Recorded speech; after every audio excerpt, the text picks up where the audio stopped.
Hi అండి, welcome to our channel. ఈరోజు కొబ్బరి పుట్నాల చట్నీ ఎలా తయారు చేయాలో చూద్దాం.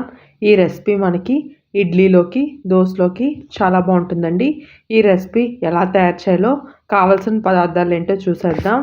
కావాల్సిన పదార్థాలు: 1 కప్పు కొబ్బరి ముక్కలు, 1/2 కప్పు పుట్నాల పప్పు, 4 పచ్చిమిరపకాయలు, రుచికి సరిపడా ఉప్పు, 4 రెమ్మల కరివేపాకు, వెల్లుల్లిపాయలు 10, 1 స్పూన్ జీలకర్ర, ఆయిల్ 3 టేబుల్ స్పూన్లు, 1 స్పూన్ ఆవాలు, 1 స్పూన్ జీలకర్ర, 4 ఎండుమిరపకాయలు, 1 స్పూన్ శనగపప్పు, 1 స్పూన్ మినపప్పు, 2 రెమ్మల కరివేపాకు.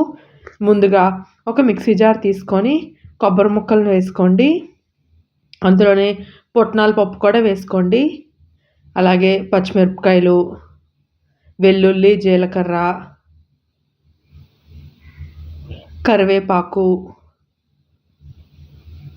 ఉప్పు వేసుకొని కొద్దిగా వాటర్ వేసుకొని గ్రైండ్ చేసుకోండి.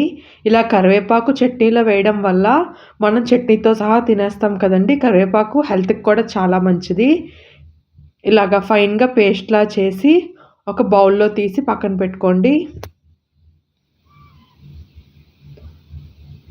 ఇప్పుడు స్టవ్ ఆన్ చేసి ఒక ప్యాన్ పెట్టుకోండి.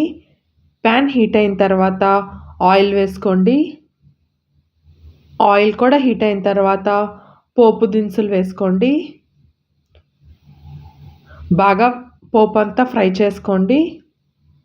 పోపు బాగా ఫ్రై అయిన తర్వాత స్టవ్ ఆఫ్ చేసి దాన్ని ముందుగా సర్వ్ చేసుకున్న చట్నీలో వేసుకోండి.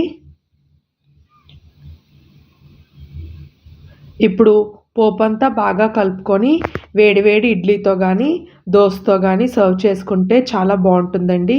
ఈ రెసిపీ కనుక మీకు నచ్చినట్లయితే ట్రై చేసి ఎలా ఉందో కమెంట్ చేయడం మాత్రం మర్చిపోవద్దు. వీడియో నచ్చినట్లయితే లైక్ చేయండి, కమెంట్ చేయండి, షేర్ చేయండి, సబ్స్క్రైబ్ చేయండి.